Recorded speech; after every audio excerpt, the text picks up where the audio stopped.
Hello, everybody, and welcome to Learning SQL Episode 8, The EXCEPT operator. For this example, I'm going to be using Postgres, which is another SQL database system. The reason I'm doing this is because MySQL doesn't support some of these other set operators. So let's jump in. In this example, I have one table called language demo.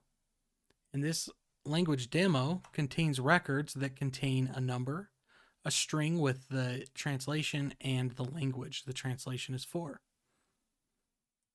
In this case, I have some English records and some Spanish records. Now we can see pretty off the bat that I am missing one of the Spanish translations for one of these numbers.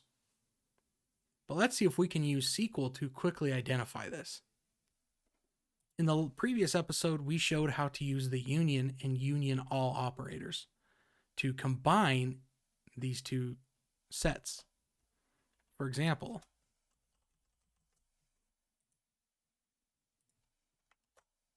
we can combine these as if it were just selecting everything.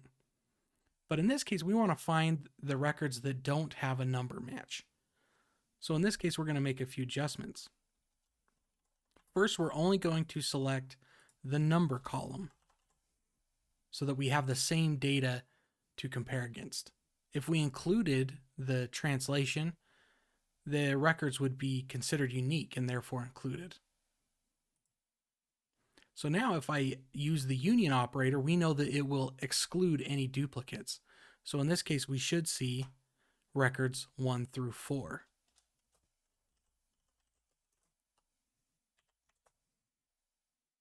Now, if we want to find the numbers that don't have a match between these two data sets, we can swap our union operator for an except operator.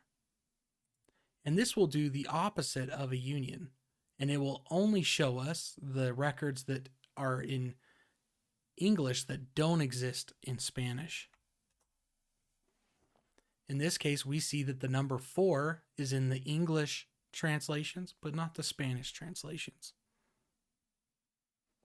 Again, we can also use another operator called the INTERSECT operator.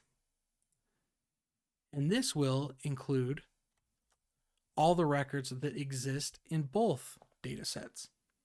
In this case, 1, 2, and 3.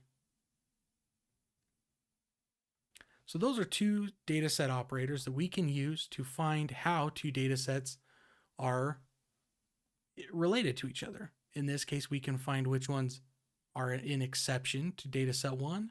And we can also find the ones that intersect between the two data sets. I hope you get a chance to play around with them some more. Hopefully you can find a database system that does support those. Until next time, take care of yourself.